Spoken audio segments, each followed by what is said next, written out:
하나님이 이미 영광 받으신 줄로 믿습니다. 여러분이 이 자리에 있는 것만 해도 하나님이 기뻐하시고 영광 받으시고 오늘 이 시간에 하나님께서 풍성한 은혜 부어주실 줄로 믿습니다. 오늘 제목이 무엇이죠? 일하기 싫을 때입니다.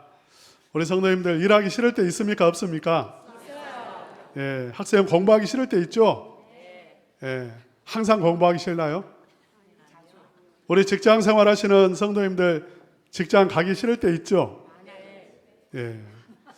교회에서 봉사하시는 분들도 식당 봉사하기 싫을 때도 있고 또 지금 맡고 있는 일 하기 싫을 때 있어요? 없어요?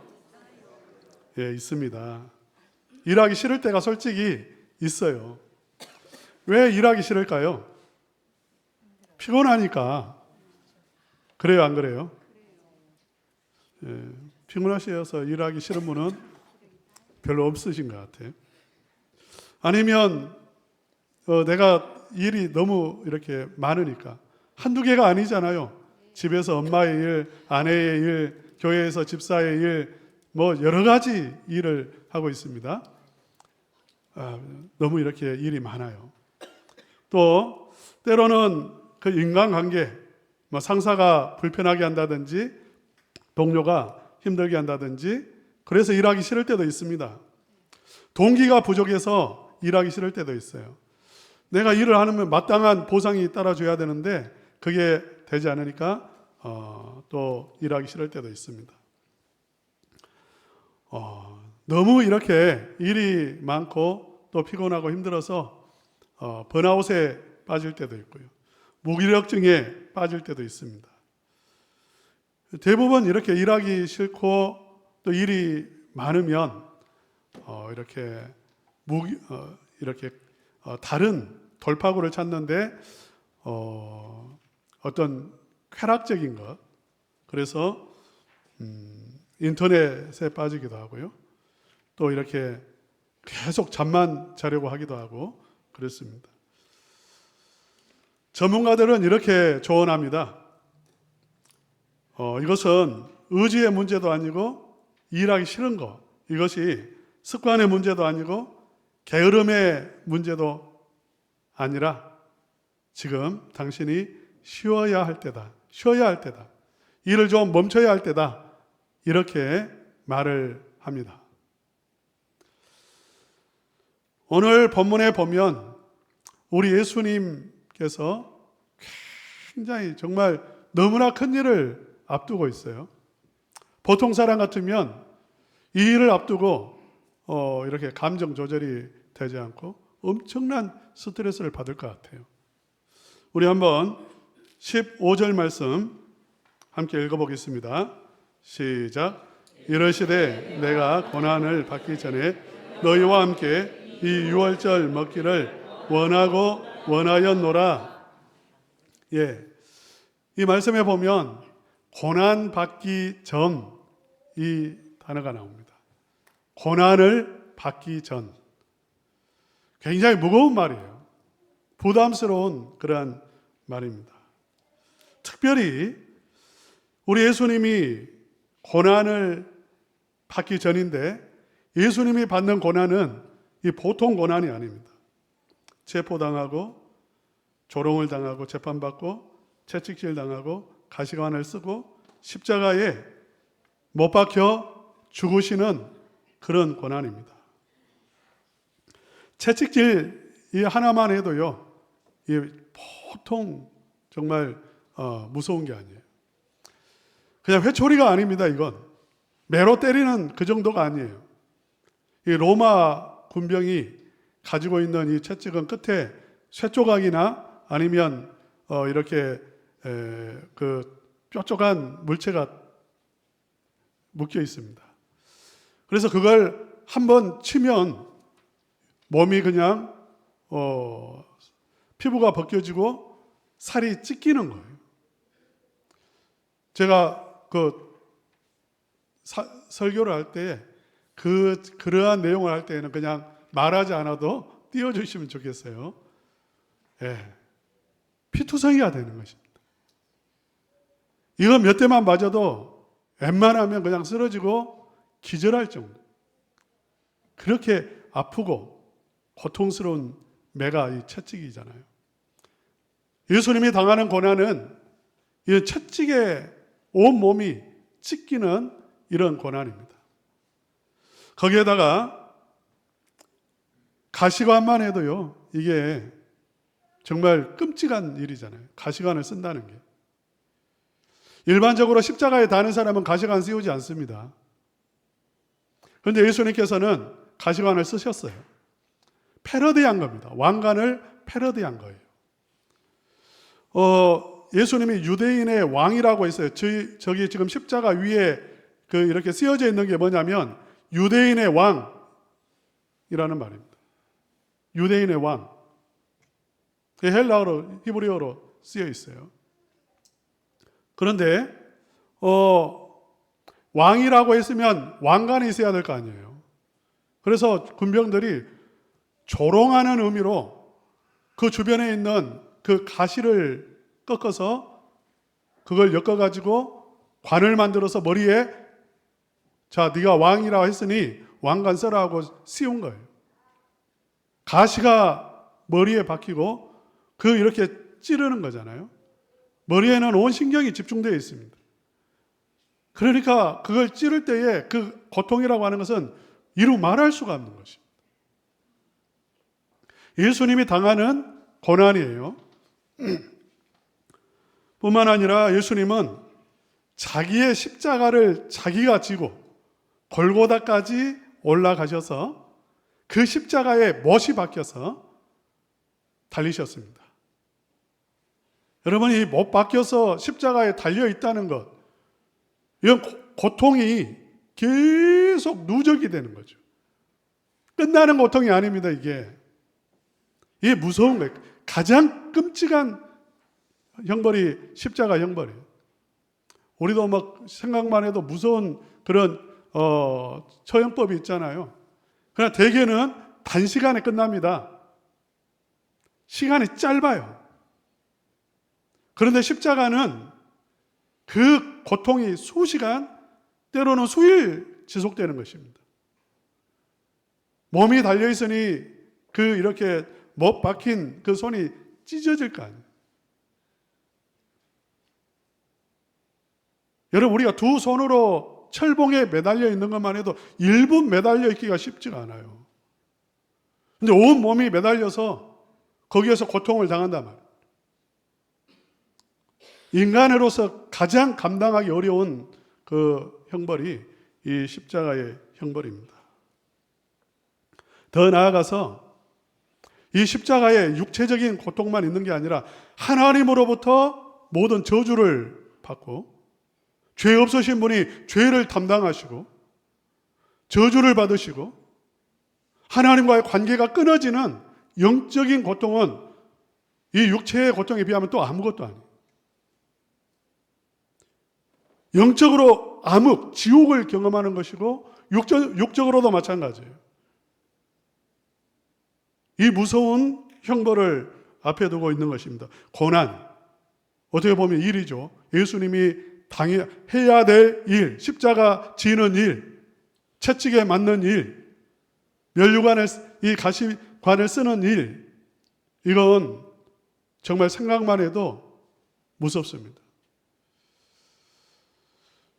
여러분이 잘 아시는 도스토예프스키라고 하는 그 작가가 있잖아요. 러시아 문호인데 이분이 독서에 모임을 했습니다. 그런데 사회주의적 성향의 사람들이 그 독서 토론을 하면서 물론 이 토론 속에는 국가에 대한 이야기, 앞으로 나라가 어떤 방향으로 나가야 하겠는가 그런 이야기, 정치 이야기, 사회 이야기 이런 이야기들을 다 논했을 거예요. 반정부 단체로 낙인이 찍혔습니다. 이 국가 전복할 의도가 있다라고 그렇게 생각을 하고 이 모임에 있는 사람들을 사형 언도를 내려버렸어요. 사형 집행을 하기 직전입니다. 사실은 황제가 정말 니콜라이 1세 황제가 이 사람들을 죽이려고 하는 의도는 없었어요. 꾸민 거였습니다. 연출한 거예요. 이 사람들이 죽이기는 아까운 인물들이에요. 그러니까 죽음의 공포를 한번 심어 주려고 했던 건데, 어쨌든 그 당하는 입장에서는 까마득히 그걸 모르고 있기 때문에 자기들이 사형 언도를 받았고 이제 집행을 하기 위해서 사형대 위에 섰다라고 생각을 한 거죠. 그 5분이라는 시간을 남겨두고 있는데 그게 5분이 이 도스토옙스키의 나중에 다른 소설 속에서 이 이야기를 하는데 1초가 아주 수시간처럼 느리게 지나간, 사람이 죽음 앞에 서면요 지금까지 있었던 그 자기의 생애가 필름처럼 돈다는 이야기 있잖아요. 주마등처럼 지나간다. 시간이 매우 느리게 지나간, 아주 이상한 경험들을 합니다. 죽음의 어마어마한 공포가 몰려옵니다. 완전히 정신이 파괴돼 버려요. 그래서 집행 직전에 쇼였으니까 황제의 특사가 도착하고 형 집행이 정지되고 그 사람들이 이제 시베리아로 유영을 떠나는데 나중에 살아남은 이 사람들이 제정신으로 산 사람들이 없어요. 망가져 버렸어요. 아니 사형 집행을 하지도 않았는데 그 사형대 위에 선 그 체험만으로도 망가져 버린단 말이에요. 우리 예수님이 지금 이 무서운 십자가 앞에 몇 시간 후면 서야 됩니다. 밥이 넘어가겠습니까? 밥이 넘어가겠냐? 얼굴을 보면 사색이 가득하고 근심 걱정이 가득하고 벌벌벌 떨지 않겠습니까? 그런데 우리 예수님은 너무나 태연하세요. 마음의 동요가 전혀 보이지 않아요. 우리 다시 한번 15절 읽어보겠습니다. 시작. 이러시되 내가 너희 고난을 받기 전에 너희와 함께 이 유월절 먹기를 원하고 원하였노라. 예. 우리 예수님께서 지금 마음속에 간절히 원하고 원하는 게 있습니다. 이건 지금 이 순간만 원한 게 아니라 예수님의 전생애 속에서, 아니면 그 이전, 이 세상 우주 만물이 창조되기 이전부터 예수님의 마음속에 원하고 원하셨던 일들이 있어요. 간절히 전인격적으로 사모하고 사모하는 일들, 그것이 지금 온 마음을 지배하고 있는 거죠. 생각을 지배하고 있는 거예요. 그러니까 십자가가 지배하고 있는 게, 그 고통, 채찍질 당하는 것, 거기서 내가 얼마나 아플까, 힘들까, 어려울까, 그것이 마음을 지배하고 있는 게 아니다, 그 말이죠. 예수님의 마음을 가득 채우고 있는 건 뭐냐면 유월절 먹는 것, 이 유월절이 마음속에 가득하다는 것이다. 여러분, 유월절이 무엇이냐면, 여러분 보시는 대로 이스라엘 백성들은 광야에, 이집트에서 노예 생활했습니다. 예수님이 이 세상에 오시기 1400년 전 이야기예요. 쉽게 말해서 지금으로부터 3400년 전에 이스라엘 백성들은 이집트 땅에서 노예로 살았습니다.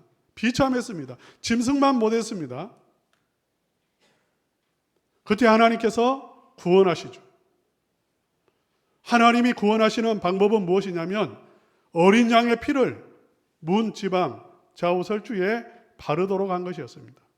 어린 양의 피, 그것은 하나의 신호였어요. 이날 밤에 하나님의 심판이 임하고 구원이 동시에 임합니다. 심판과 구원이 동시에 임하는데 피가 없는 집은 하나님의 심판이 임하고 피가 있는 집은 하나님의 구원이 임하는 것입니다. 이로 말미암아서 이스라엘 백성들이 구원을 얻고 이날 아침에 즐거운 기쁨의 찬송을 부르면서 출애굽을 해요. 이날을 기념하는 것이 유월절입니다. 구원받음을 기념하는 날, 기억하고 찬양하고 감사하는 날이 유월절인데, 이 유월절에 먹기를 원하고 했다. 먹는 것. 이 유월절에는 이렇게 하나의 의식이 있습니다. 먹는 의식이 있어요. 뭐냐면 당연히 양을 잡아서 그 양의 고기를 구워 먹습니다. 또 무슨 음식을 먹냐면 쓴 그 누룩이 없는 빵을 먹어요. 마짜라고 하는 것인데 누룩을 넣지 않았으니까 딱딱한 빵이죠. 그냥 밀가루 그대로 반죽해서 구운 빵입니다. 이것은 누룩은 죄를 의미합니다. 성경에서. 그래서 누룩이 없다, 그것은 죄가 없음을 의미하는 거예요. 어린 양의 피로 죄값을 치룬 것을 의미하는 거죠. 그래서 이 누룩이 없는 빵을 나누어 먹습니다.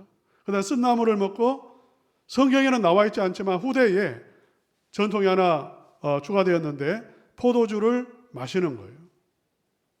이 잔치는, 이 유월절 먹는 것은 다 무엇을 지금 보여주냐면 죄사함의 은혜, 구원의 기쁨, 우리가 과거에 정말 죄와 사망의 권세에 억눌려서 우리는 멸망할 백성들이었는데 하나님께서 어린 양의 피로 우리를 구속하셔서 포도주, 잔치, 천국 잔치를 누리게 해주셨다는 것을 이렇게 보여주는 것입니다.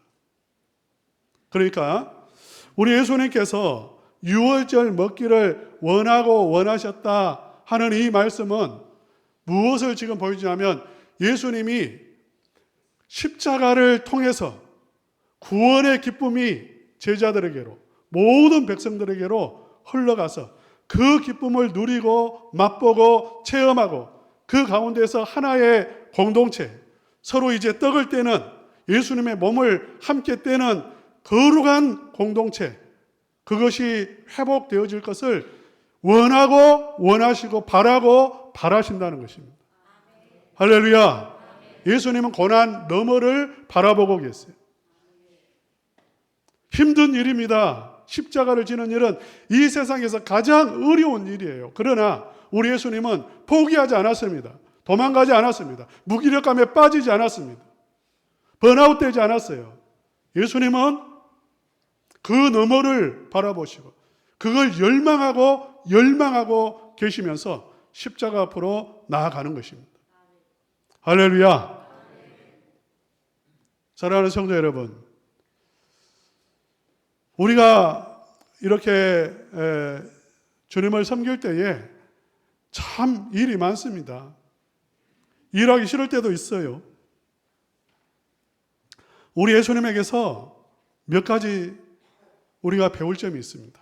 오늘 본문 말씀을 통해서 우리 예수님은 그 십자가의 의미, 고난의 의미, 그것을 명확하게 알고 계셨다는 것입니다. 할렐루야. 우리가 번아웃에 빠지지 않기 위해서요. 우리가 이 일을 하면서 무기력감에 빠지고 포기하고 낙심하지 않기 위해서 우리가 첫째로 필요한 게 있습니다. 그게 무엇이냐면 내가 하는 일이 무슨 일인가를 명확하게 아는 것입니다. 여러분, 일례로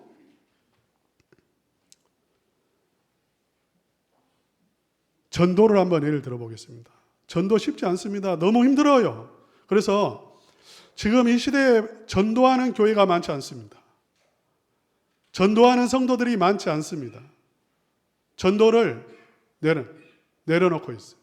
마음속으로는 전도해야지 그렇게 생각하지만 실제로 전도하는 사람 많지 않아요. 우리끼리는 그렇게 오늘도 할렐루야를 부르고 찬양하고 하나님이 우리를 구원하셨습니다 외치지만 밖에 나가는 순간 다 침묵해.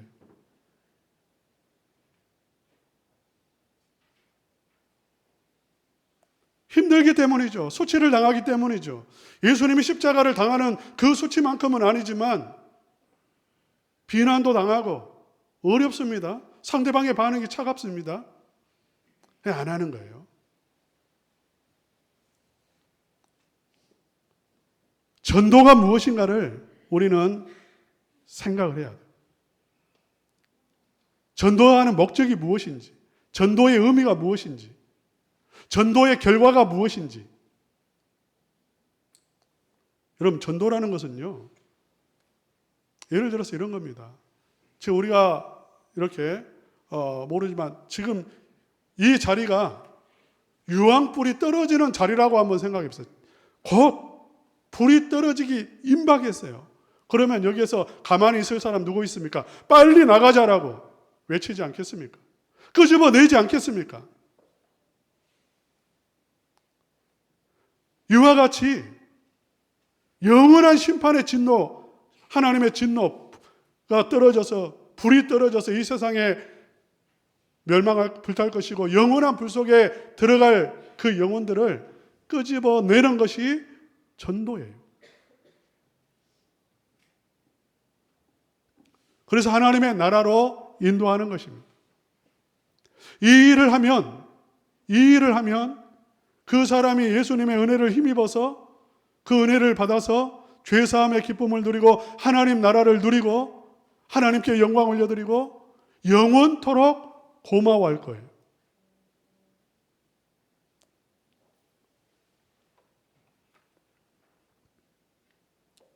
우리가 선교하는 이유가 뭡니까?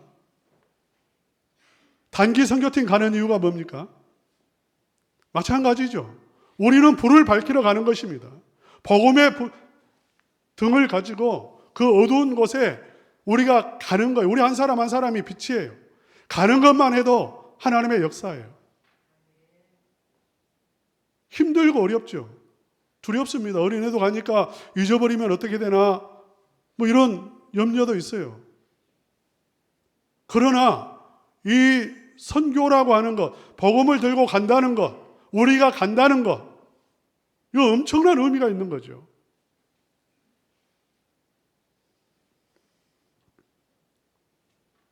우리 성도님들이 오늘 또 식사를 합니다. 참 제가 표현은 못하지만 너무너무 고마워요. 생각만 해도 이 차가운 겨울에 토요일 날 오셔서 음식 준비하시고 오늘 또 쉬어야 되는데 쉬지 못하시고 그렇게 일을 하시고 설거지 하시고 음식 장만하시고 그 일의 의미가 뭡니까? 우리 주님이 그토록 원하고 원하셨던 성도의 교제예요. 성도의 교제. 천국 잔치를 준비하는 것입니다. 할렐루야. 어마어마한 일을 하고 있는 거예요.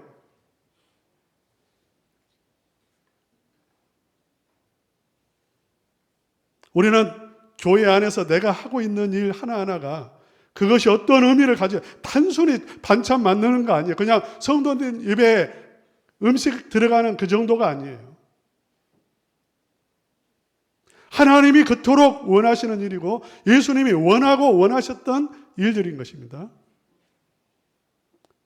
그 다음에 두 번째로 우리 예수님께서 이런 말씀을 하셨습니다. 이르시되 내가 고난받기 전 이렇게 말합니다.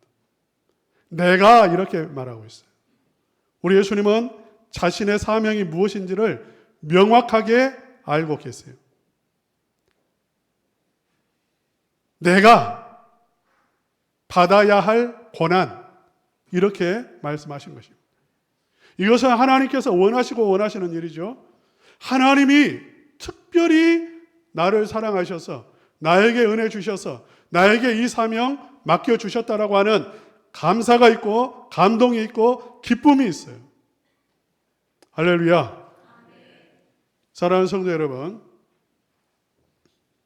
일이 힘듭니다. 저도 일이 많더라고요. 올해는 정말 더 많아요. 교회 일뿐만 아니라 총회에서 일이 거의 정신이 없어요. 1월 달에도 정신이 없고 2월 달에도 정신이 없고 6월 달까지 눈꽃 뜰 새가 없어요. 너무 많아요. 어떻게 하면 이걸 뺄 수 있을까? 빼려고만 생각했어요. 어떻게 하면 안 할 수 있을까?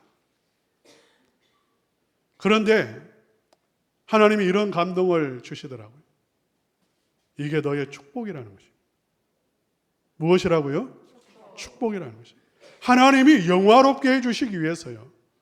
은혜 주시기 위해서 하나님이 내 사이즈를 키워주시기 위해서 일을 맡겨주신 거예요. 사랑하는 성도 여러분, 일이 힘듭니다. 어렵습니다.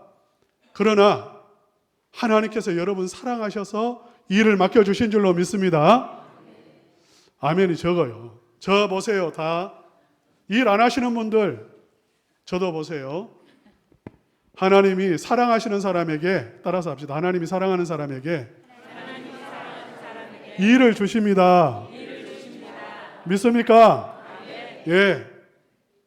일을 할 수 있는 것이 축복이에요. 하나님이 나에게 일을 맡기실 때, 누가 일을 부탁할 때에, 목사가 좀 해주세요라고 했을 때에, 전도합시다라고 했을 때에, 나 못해요. 그렇게 하지 마십시오. 아멘 하시면 하나님께서 감당할 수 있는 은혜도 주시고 힘도 주시고 능력도 부어 주실 줄로 믿습니다. 그 일을 하면 하나님께서 더 아름답게 해주시고 더 큰 복 내려주실 줄로 믿습니다. 마지막으로 우리는 열망해야 됩니다. 우리 예수님께서 유월절 먹기를 원하고 원하였노라 이렇게 말씀하셨잖아요.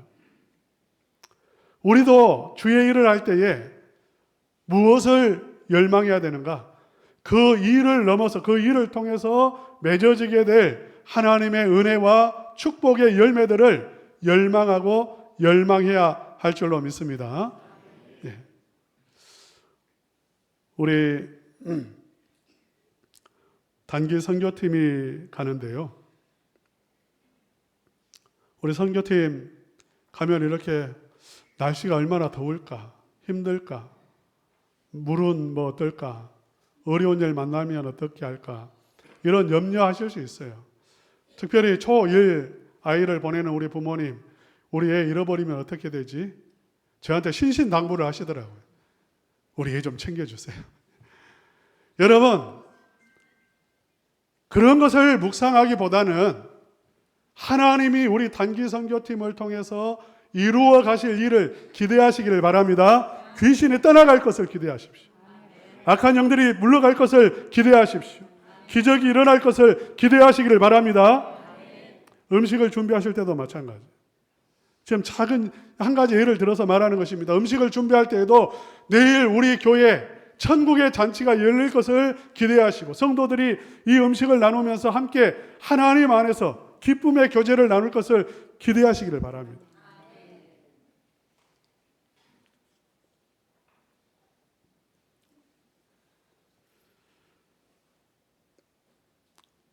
일하는 교회는 성장합니다. 일하지 않는 교회는 점점 침체하고 영적인 우울증에 빠지고 무기력증에 빠져버려요. 교회도 우울증 걸려요. 제가 참 존경하는 목사님 계시는데 우리 노예에 우리 주변에 계십니다. 그 교회는 부채가 많아요. 부채가 많습니다. 수십억 됩니다. 그런데 계속 일을 해요. 계속. 애들이 부흥하기를 원하잖아요. 여러분, 우리 교회 주일학교 부흥하기를 원합니까? 원하지 않습니까? 원하죠. 가만히 있으면 부흥합니까? 안 합니까? 이대로 있는데 100명 올까요? 10명 올까요? 이대로 있으면 있는 애들도 떨어져요. 여러분, 그 교회는 그런 비전을 품고 무엇을 하냐면 일을 합니다. 풋살장을 짓습니다. 교육관을 또 짓습니다. 그 교육관에서 애들 한 10명 남짓한 애들 그 방과후 학교를 하는데 물어보니까 1년에 2천만 원 들어간다더라. 1년에 2천만 원 들어가요. 그냥 투자하는 거예요. 쉬운 일 아닙니다.